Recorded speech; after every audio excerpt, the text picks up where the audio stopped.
Hello student, स्वागत है आपका विद्यार्थी कोचिंग सेंटर के इस यूट्यूब चैनल पे। आज हम लोग बात करने जा रहे हैं 13वीं शताब्दी की शुरुआत के एक ऐसे शासक की जिसका शासनकाल तो केवल 4 वर्ष का था, परंतु उसका नाम इतिहास में काफ़ी प्रसिद्ध है। हम लोग बात करने जा रहे हैं कुतुबुद्दीन ऐबक की। कुतुबुद्दीन ऐबक जिसका कार्यकाल 1206 से लेकर 1210 तक था, जो दिल्ली में आपका कुतुब मीनार बनवाया था।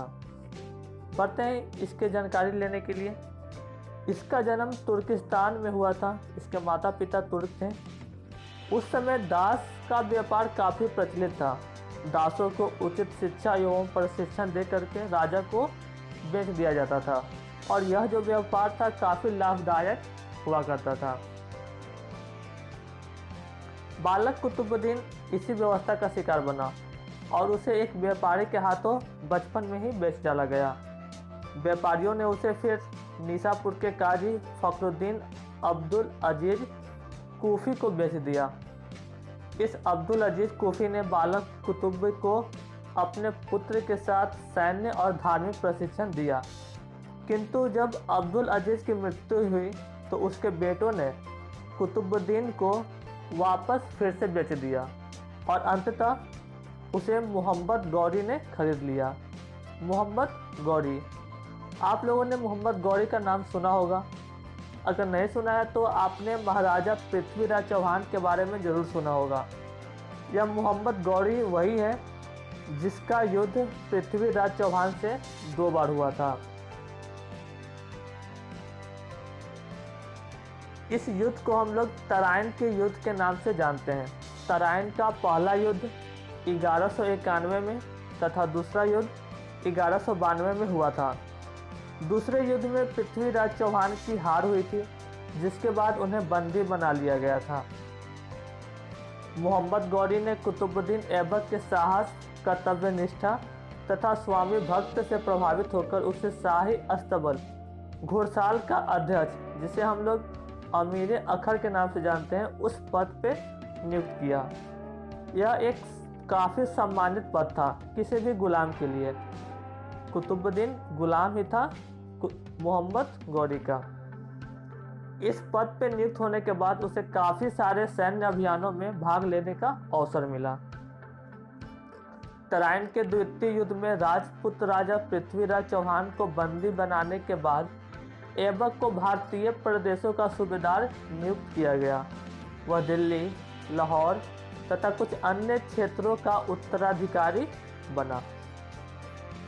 जब मोहम्मद गौरी वापस गजनी लौट रहा था तो उसने भारत के विविध प्रदेशों पर शासन का भार अपने गुलाम सेनापतियों को सौंप दिया। मोहम्मद गौरी की हत्या 15 मार्च 1206 ईस्वी को कर दी गई। मोहम्मद गौरी के कई सारे गुलाम थे, जिसमें सबसे प्रभावशाली कुतुबुद्दीन रहे। फिर भी इन्हें गद्दी प्राप्त करने के लिए काफ़ी संघर्ष करना पड़ा था और अंततः 24 जून 1206 को कुतुबुद्दीन ऐबक ने अपना राज्याभिषेक करवाया और उन्होंने गुलाम वंश की स्थापना की। तो यहाँ से आप लोग डेट याद रख सकते हैं कि कुतुबुद्दीन ऐबक ने गुलाम वंश की स्थापना 1206 में की और उसका राज्याभिषेक कब हुआ? तो 24 जून 1206 ईस्वी को।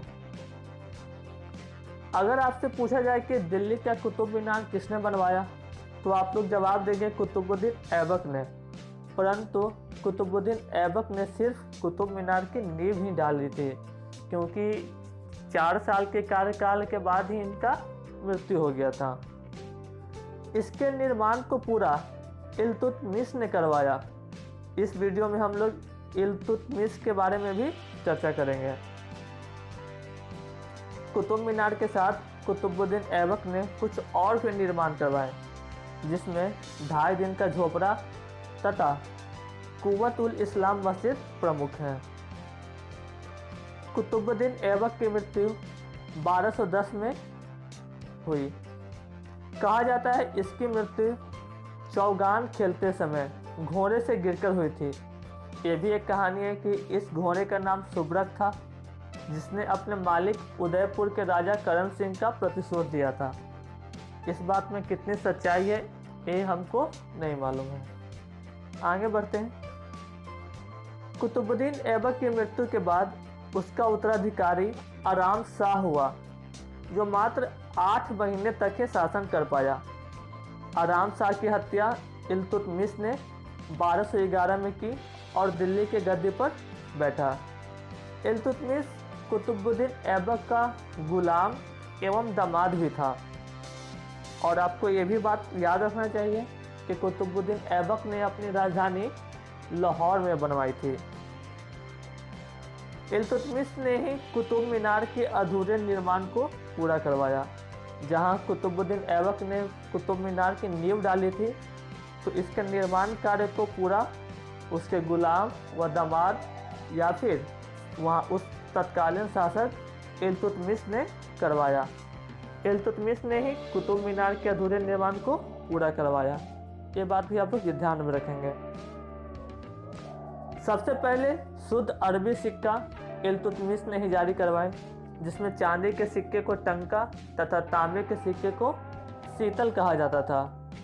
इल्तुतमिश पहला शासक था जिसने 1229 में बगदाद के खलीफा से सुल्तान पद की वैधानिक स्वीकृति प्राप्त की। इल्तुतमिश की मृत्यु अप्रैल 1236 में हो गई, जिसके बाद उसका पुत्र रुकनुद्दीन फिरोज गद्दी पर बैठा, जो कि एक अयोग्य शासक था। उसके शासनकाल के दौरान उसकी मां शाह तुर्कान छाई रही।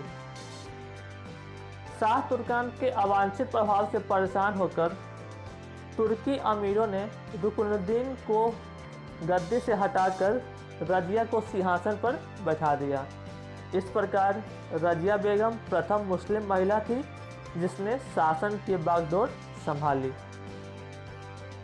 अगर आप लोग इतिहास में रुचि रखते हैं तो रजिया सुल्तान का नाम अवश्य ही सुना होगा।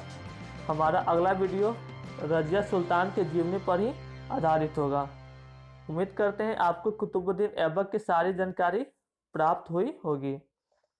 अगर आप लोगों को रजिया सुल्तान के जीवन के बारे में जानना होगा तो नीचे कमेंट जरूर करेंगे, और अगर कुतुबुद्दीन ऐबक के बारे में भी आपको कोई जानकारी होगी तो उसको भी ज़रूर हमारे साथ साझा करेंगे।